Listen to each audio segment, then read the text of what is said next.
So this is coming from Gizmodo. Salesforce has an AI vaporware problem. Marketing for Agentforce, Salesforce's agentic platform, has been very future-oriented. So I think this is an interesting story, basically because it kind of shows you that artificial intelligence is a little harder to implement into the enterprise than we have been led to believe, right? There's this idea that if artificial intelligence, is able to create reports or it's able to do certain things, that obviously all of these companies are going to line up to buy the product, and then it's going to be doing everybody's jobs, within the next year or two. Remember 2.5 years ago when all the AI CEOs were saying that everybody's job was going to be gone within a year? And there's this one guy in the basement saying that that's not how the enterprise works. Not how business actually works, anybody, right? And that's one of the big things to understand, right? There's workflows, there's ways things are actually done with things like company culture and all that kind of stuff. There's people that you talk to. There's just a whole bunch of stuff that goes on in corporations. And the reality is over the next decade or two, how corporations look in 2040 might look a hell of a lot different than they do today. But it is going to take time to implement. One of the examples of how hard it is to actually implement good technology that actually works and everybody basically agrees with, is if you look at things like grocery stores and Instacart in the modern world, right? So we've now had Instacart and Instacart clones for at least a decade at this point in time, right? I have friends who use Instacart. My wife uses Instacart every once in a while, right? You might complain about the tips or fees, or they forget your hot sauce or whatever else. But more or less, everybody's pretty happy with Instacart, right? Grocery stores are pretty happy with Instacart. Customers are pretty happy with Instacart. Instacart, people, employees, gig workers, they're starving to death, but nobody cares about them, right? But here's one of the interesting things, right? So this is good for the grocery stores. This is good for the consumers. It's going to be here in one fashion or another, going on infinitum. But look at your local grocery store. How have they redesigned not just redesigned, rebuilt their facilities to facilitate Instacart workers, right? Things such as, where is the parking for Instacart workers? Where is the break room for Instacart workers? If you're an Instacart worker and you simply need to take a crap because you're a human being, where do the Instacart workers do that? Is there a place, again, for them to sit in a little bit of break room and grab a cup of coffee? When they have their checkout, where is the ultra efficient line to get them the hell out the door? Where you look at the modern grocery store, and what's really weird is 10 years after Instacart became relatively normal, grocery stores really haven't changed, which is utterly bizarre, but frankly, this is how technology implementation actually works in the real world, right? And Instacart is a known thing that everybody's pretty okay with. And you still really do not see these businesses redesigning systems to really be able to support Instacart. And so one of the curious things, when we talk about things like AI, going into the corporate world, there's this whole idea about how AI is going to take everybody's jobs, but it's just fundamentally so much more complicated. Like, I think about this when I started my business, when I started actually being a consultant. Wow, long time ago, over 20 years, decades ago. Anyways, what was fascinating is I used TurboTax back in the day. Again, back in the early 2000s, I did not have enough money for an accountant, so I went out and I bought a $100 version of TurboTax or $50 version of TurboTax, right? I had my little LLC or whatever, and I was able to do all of my taxes for me. One of the fascinating things is we now fast forward into 2026, and I have an accountant. But you're like, that's kind of weird, right? Over 2 decades ago, there already was TurboTax, or do all this tax, blah, blah, blah. Why would you have an accountant? Why would you pay for an accountant now? And because there's a lot more that goes into it, right? They save all the documentation. So whenever we do the taxes, so whenever we need a mortgage or whatever else, I literally call my accountant and say, send this information to this person, and it gets sent. I don't know what the hell people are talking about. That information gets sent, right? If I get audited, they will give us help. To be clear, they will pay us an hourly rate. But anyways, there is somebody there for you. Think about it. You do TurboTax and you get audited, you're on your own, right? It's worth paying a bit of money to have somebody there to hold your hand. To say, yes, Eli, you're fucked right now. What? $200, please. What? God damn it. Right? Anyways, there's a lot of stuff that goes into it, right? The reason that accountants exist in 2026 is not because functionally their jobs essentially couldn't be turned into incredibly complicated if-else statements, and that basically much of their job was already turned into an if-else statement over 20 years ago. It's that there is so much more to it, right? And so what's interesting right now with Salesforce, right? You've had the Salesforce guy, Mark, what's his name? Oh, anyways, Mark whatever. He's come out and he's really been pushing this whole idea of Agentforce, right? AI agents are going to be able to do all of this work for your company. And surprise, surprise, surprise, it's a little bit more difficult to deploy than his sales pitch would make it sound. If you take a look at this, again, from Gizmodo, a new report from Bloomberg raises some uncomfortable questions about Salesforce's marketing around Agentforce, the company's AI platform. The platform has long been criticized on social media as vaporware, sometimes even in pro-Salesforce posts, and this Bloomberg report doesn't look like it's helping matters. Conventional wisdom, true or not, holds that we're in the midst of something called the SaaS apocalypse, brought about by AI. The thinking goes that Salesforce is the prototypical example of a B2B SaaS, and who needs to pay for SaaS when you can just vibe code your own software? Again, to be clear, that's dumb on many counts, but whatever. But Salesforce hasn't been without its rejoinders to this narrative. Even if you set aside Agentforce, recently, for instance, it announced Headless 360, an initiative aimed at inserting more than 100 new tools into its customer relationship management system with the goal of giving the user the ability to ignore the software's graphical interface altogether and simply let the AI do all the work, even easier than vibe coding, or at least that's the theory. But Agentforce was announced all the way back in 2024 and has had some time to cook. Unfortunately, ads like this one, in which the Agentforce appears to have revolutionized service at University of Chicago Medicine, are sharpening the contrast between what was promised and what has been delivered. And so this was a little YouTube video here where it was trying to show Agentforce doing all this amazing stuff, and apparently Agentforce can't do all that amazing stuff. In that ad, you can see patients interacting with agents that convey practical knowledge, things like saying a doctor is running late and asking if the patient would like to reschedule, or steering them to a parking lot with spots available. It also appears to effortlessly book appointments and arrange for prescription refills. According to Bloomberg, those functions are still unavailable. Oh, you remember those days in the technology world when they would advertise functionality that did not yet exist?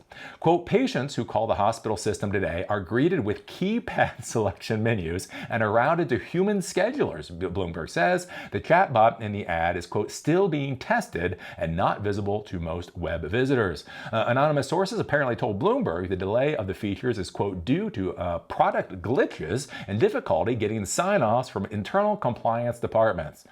You don't say. What? You mean your technology is glitchy and you need to get sign-offs from inside the organization and it's taking longer than expected? Oh my golly, no, say it ain't so. So yeah.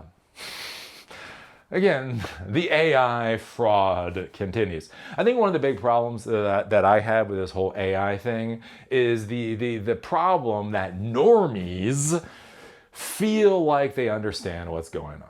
Right? When you talk about schemas and a relational database system, or the difference between select and insert speeds amongst relational database management systems, you are not going to get an argument out of a normie. A normie is going to hope you shut up just as quickly as possible because they have no idea what the hell you're talking about. The problem you run into with AI is that normies think that they understand. Right? They don't understand vector databases. They do not understand neural networks. They don't understand any of the technology behind AI. But when you say AI, They have a story about what that means. So the problem that you run into, whether it's the CEO of these AI companies or whether it's the CEO of Salesforce or whatever else, is they can spin a story. They can spin a narrative that people buy into because it's what they're expecting, right? Remember, in business, your job as a business leader is to sell stories. I'm about to go back on 2 decades of things that I've said online. I've been saying stuff online since 2009, and I'm about to throw a lot of it in the trash, right? Here's the deal. You know, you don't really sell technology. You don't really sell products. I'm gonna have to admit this. You don't actually even sell solutions. You know what you sell as a tech business leader? Stories.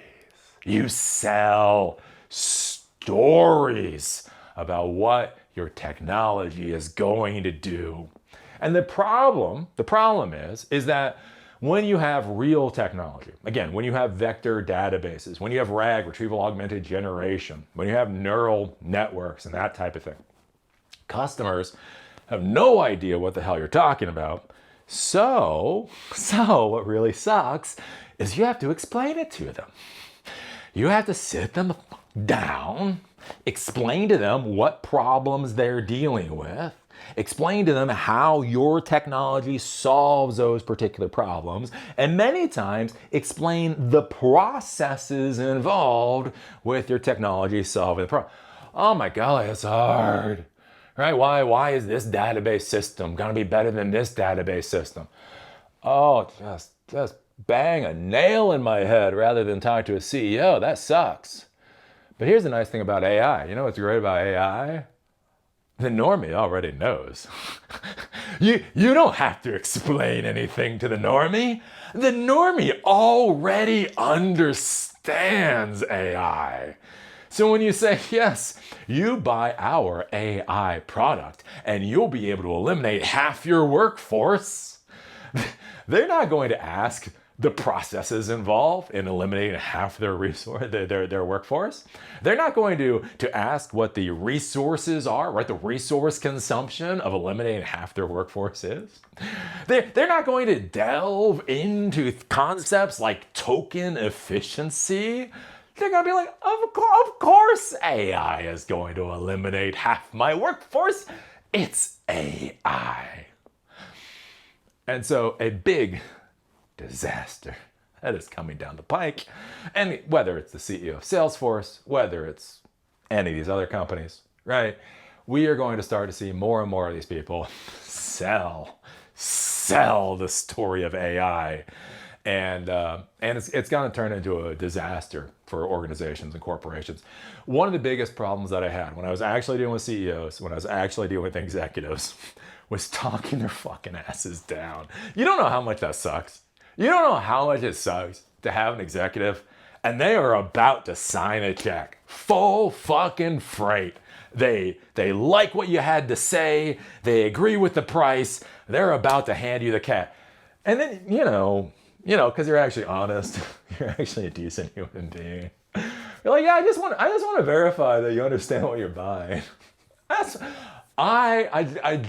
want to make sure you grasp what this product really does. Because the product is amazing, but the product has limits. I just want to make sure you understand what those limits are. And there is nothing that's such the pain in the ass than having to reel an executive back and be like, no, it doesn't do that. It doesn't do that either. It doesn't do any of that. Oh, Lord. It does these 5 things. It does these 5 things amazingly well. You implement this within your organization, you're going to save time, money, energy. Your life is going to be better. These 5 things. It doesn't do any of the rest of this shit. Oh, Lordy. Got to go through that. But here's the thing. If you're selling AI in 2026, we already know you are neither moral nor ethical. So I'm pretty damn sure you're not going to be talking executives down from their dumbass ideas about what this product is going to do. And so for all the tech workers out there, I salute you. Thank God I'm not you. Oh, Elon, if you're so smart, why are you in your basement screaming into a camera? Why aren't you out as a team lead or a CEO as a startup founder? You're so smart. Because I am smart enough to not want to deal with this shit right now. I've thought about that before. I want to shut down Silicon Dojo. So that was the education thing I was trying. Actually worked. Again, in Durham, it works. Way too long of a commute. Anyways, again, I want my students. Like, well, what are you going to do? Like, consultant or whatever else.